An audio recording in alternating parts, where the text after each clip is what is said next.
Hey guys, thanks for tuning in. This is part 2 of a part 5 series. Make sure you go and check out part 1 before watching this video. Thank you.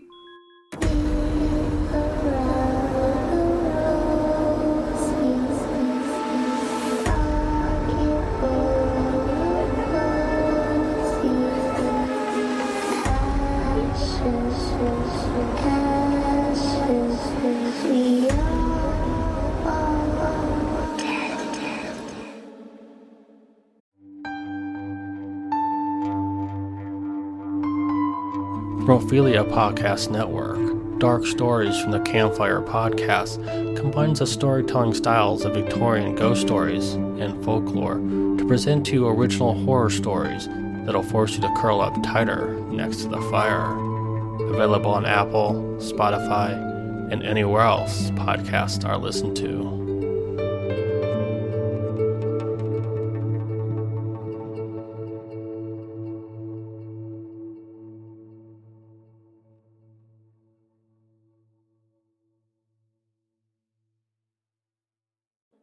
It's been a week since I watched The Lady and the Cage for the first time, and almost that long since I've felt anything approaching normal. You can feel it creep into your psyche that first time like a powerful drug unbalancing your perception of the world. It works its way between the synapses in your brain and becomes a lens through which you experience everything. The day after I watched it the first time, I woke up from just a few hours of restless sleep and started watching it again and again. The video continued to grow by split seconds with each viewing.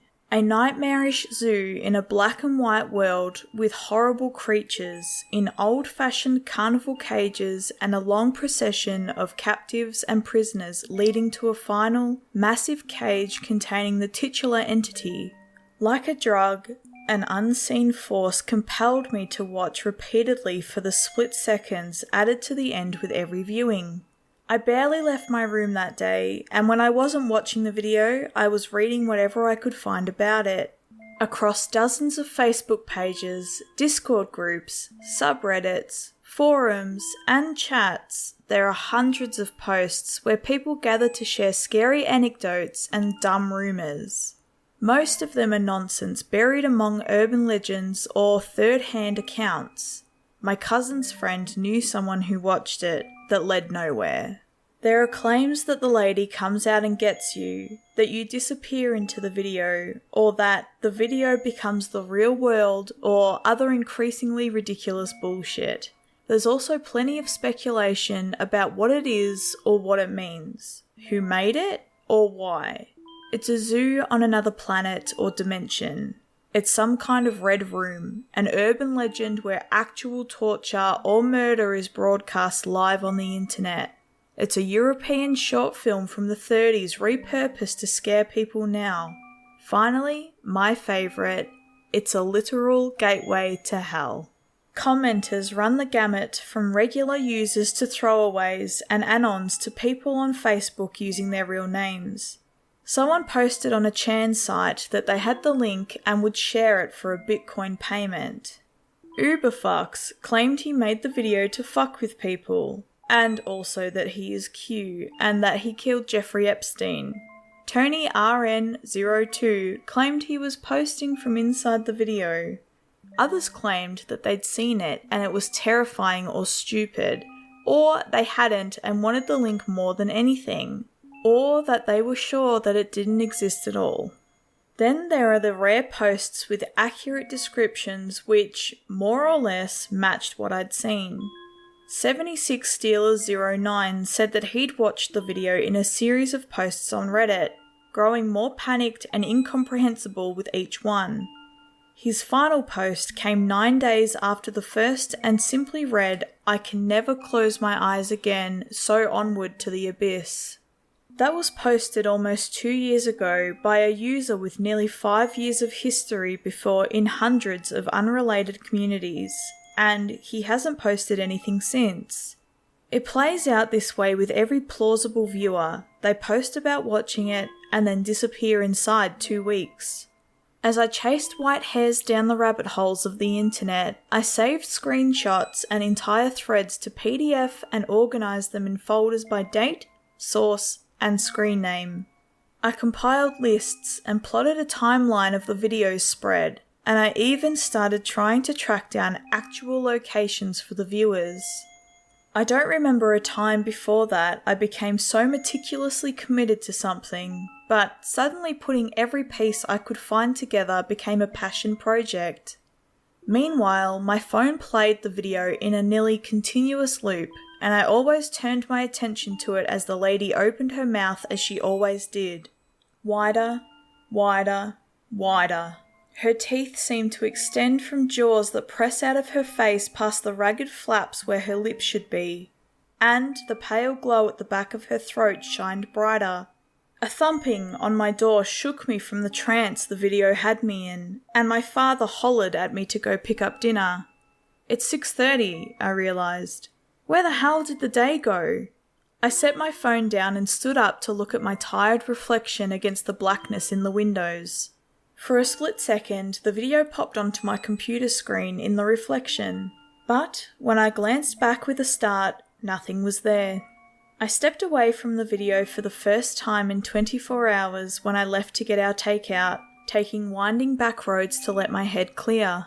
The longer I spent away from it, the more a desire rose inside me to get back to it, to watch it again, to read and learn more. As I waited in line at the pizza shop, that's exactly what I did, and I noted the sense of disappointment when they called my name to pay and I had to get back in my car and drive home. I was about halfway there on a twisting road when I noticed the sound. It was a soft hum at first, just barely detectable, but then it slowly got louder. At first, I wondered if something was wrong with my car, but then I realised it was coming through the speakers like the dead space on a vinyl record before the music starts. I glanced at my phone and saw the movie playing. I tried to keep my eyes on the road as it played out like it always did, floating towards the columns of cages, the rows of sentries and their prisoners. This time though, one of the prisoners turned back and looked directly at the camera. He was a man of perhaps 20, with tired, sagging eyes and a look of hopeless desperation behind them. Around him, the cages were in much sharper focus, and I could see the silhouettes of bizarre creatures within. None of that was in the video before, I thought to myself. The car veered slightly, and I corrected it with a jerk of the wheel. I hit the power button to put the phone to sleep, but the video kept playing and zoomed towards the lady as the rattling chatter grew louder. Holding the button down did nothing, and the video continued as the lady began to fill the screen. I slapped the phone face down on the passenger seat and turned off the car stereo, but the sound started pouring out of the phone at impossibly high volume, and, as hard as I tried, I couldn't ignore it. I grabbed the phone again in one hand and held the wheel tightly with the other. I looked from the road to the screen where the molecular demons encircled the lady's cage. Their featureless, expressionless, porcelain white faces were nothing more than a pair of hollow spheres for eyes and ovoid mouths, inside which silver teeth reciprocated against each other mechanically like pistons. That's the sound, I thought, and as I looked out over the voltaic ocean of them, I realised they are cheering. I glanced back at the road as the lady's mouth began opening, as it always did in the video's terminus. This time, her skin stretched so tightly against her cheekbones that it was pulled down below her eye sockets, exposing the orbital bone underneath. Her jaws seemed to press forward like mandibles, opening much too wide for any human, and in front of rows of human-like teeth, a pair of crystalline fangs began to protrude from the outer edges of her gums. Inside the blackness of her throat, the glowing object became clearer. The image, peering back at me, broke through the film's black and white palette and glimmered with golden light. And then finally, I could see it. A face. In the back of the dark void of her throat was the shimmering spectre of a human face, haunted and filled with horror. Dread froze every muscle in my body as the bleating cry of a car horn sent an electrical shock through me. I wrenched the wheel, swerving away from an oncoming car and into an approaching turn. I panicked, stood on the brakes, and the car skidded and slid into the grass embankment before coming to a merciful stop. I buried my face into the steering wheel, and below me was the phone where it had landed on the floor between my legs. The lady slowly closed her mouth and swallowed the spirit within as she stared through the phone into me with those floating specks of light in her endlessly black eyes. At home, I barely talked to my parents as I scarfed down dinner before retreating to my room. Despite my shattered nerves, the desire to watch again was more potent still, and I think that was the first time I truly felt scared of what was happening. The first time that sensation that I'd poked a dragon came over me. It was the first time I thought of asking for help. My brother's 4 years older than me and substantially less of a fuck-up. He's already out of college and doing web app development for a big tech company. I spent a long time trying to figure out how to ask for help, and I landed on the link itself. The long string of alphanumerics with no domain or subdomain was unlike any URL I'd seen before. "What the fuck is that?" he responded when I sent it to him. "Just a link for a vid. Can you help me figure out what it is?" "No, it isn't," he replied, then sent another. "Wait, are you on Tor? Lol. What kind of fucking video? What's Tor? Just hit play." "I'm not sure I'd want to, lol, but nothing's loading anyway. Hang on." I waited, and after a few minutes he asked, "What browser are you using?" "Safari." "And you are saying a website is loading and a video is playing?" "Yes." "Yeah, man, that's not a real URL. Look at this." He linked a site called GitHub for a page with lines of code. That's a boilerplate markup structure for a generic website. It tells your browser how it should render and display the site, and it's basically how every web page is structured. It contains elements like scripts, templates, and links. Use the instructions at the bottom of that page to inspect the elements on your page and tell me what happens. A screen opened, showing a menu with a layout similar to GitHub's, but instead of orderly and coherent code, there was a seemingly random assortment of letters, numbers, and even some symbols I didn't recognize. I took a screenshot and sent it to him. "Yeah, dude, that's gibberish. There's no markup, no layout or style sheets, no host, no CDN, no scripts, no nothing. It's not a real web page. Take a screenshot of the video." I tried, but the screenshots were blank. They showed a browser window, the URL in it, and a white screen with nothing else. It won't work. My guess is you've got some nasty malware. It might even be spoofing a browser to fuck with you. Either that, or it's just referring to a local file buried in your phone. If something you don't recognize prompts you to pay to remove it, don't. Run a malware scan and reset your phone if you need to. And stop watching weird shit. I thanked him and silently prayed that he was right, but a sick feeling in my gut told me he wasn't. I wanted more than anything to believe that this was indeed some kind of sick joke, or almost anything. Despite the fear and dread, my desire to keep watching, to keep investigating, to keep moving deeper into the video remained. Almost intuitively, my thumb moved to click play again. "No!" I thought to myself. "Enough!" I closed the window and instead read detailed instructions about clearing viruses and malware, downloaded every recommended cleaner, and ran them. I cleared my cache, deleted temporary files, updated the OS, and reset my browsers before restarting my phone. And when it came back to life, the video and the link were gone. The desire, the withdrawal was there, but I felt contentment in the decision. I went to sleep, and darkness washed over me the moment my head hit the pillow. When I awoke in that same darkness in the dead of night, I didn't know why.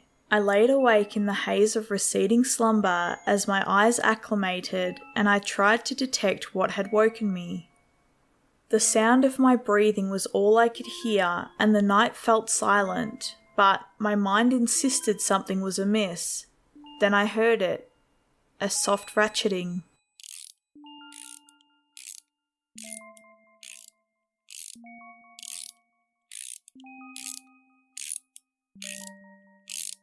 The soft, symmetrical, mechanical rattling whispered through the darkness, and I sat up to turn my head to triangulate the source of the noise.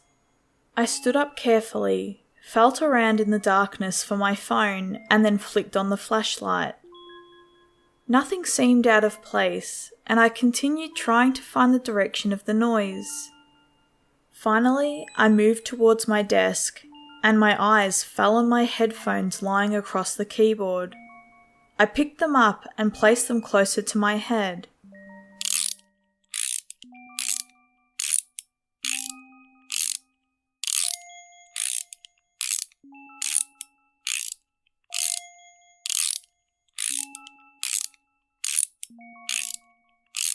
I set them down, brushed the mouse pad, and the screen lit up the room with the lady's face. Her teeth came together as her mouth closed, and the ethereal remains of the spirituous face disappeared into the dark chasm of her throat.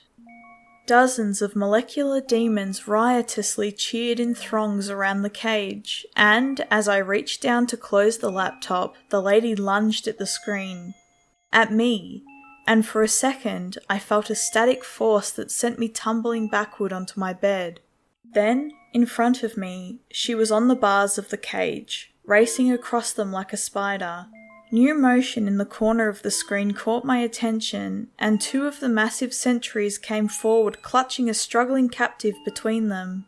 He looked like another young man, his body pulsating with an aura of light against the dim, monochrome world with featureless matte grey sentries and the vapid white demons. To the right of the cage, an old man in a tailcoat and top hat came into view. His face was sickly, with shriveled eyes recessed into their sockets and broadly spaced teeth behind a madman's smile. A ring of keys hangs from his waistcoat, and, as I looked closer, I could see his bottom half didn't belong to a man at all, but rather morphed into a tree trunk growing into the ground. The lady raced faster along the bars with manic insect speed to the chittering clatter of the demons, and with an impossibly long arm, the tree-like ringmaster reached towards the cage. Clasped in his hand, which was more foliage than fingers, was a cylindrical skeleton key which he slipped into the cage's threshold. Suddenly, the sound of a human voice screaming broke through the chattering static, and, in a single motion, the sentries stepped forward with their prisoner and disappeared. Instantaneously, the two of them reappeared like guards on either side of the cage as the screaming victim materialized inside of it.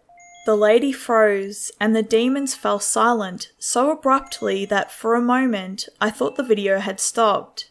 The only movement came from the man, standing, shaking behind the bars, and for agonizing seconds he shivered in that cage. And then, the lady was simply on him. I didn't register it if she actually moved, but now she was attached to his back, arms and legs wrapped hopelessly around him. His final shriek rang out, and she threw her head back, the fangs extended as her mouth tore open like a gaping wound, and she brought them down on him, and the screaming stopped. The process wheel appeared, and the screen became perfectly still. I found the strength to stand and went forward to turn the computer off, but something caught my attention. I looked closer at the victim and saw that the glow emanating from him was still pulsing in a rhythmic rise and fall. And then he blinked, and his eyes darted from side to side. The screen was frozen, and the process wheel kept turning, but his petrified eyes still moved. I weakly reached forward and closed the laptop, switched off the light on my phone and sat there in the darkness. To this day, I don't know if I'd ever had an opportunity to turn and run from the video, so somehow escape it after I'd seen it. What I did know at that moment though, was that it was too late to run, and it was going to keep playing again and again, whether I wanted it to or not. Thank you guys, ghouls and girls for watching. Please feel free to connect with me on my Discord server, and if you want to watch me live, check out my Twitch channel. I am very active on both platforms and even have scheduled streams. I would absolutely love to see you there. Links to my other social media platforms are in the description below. Stay spooky.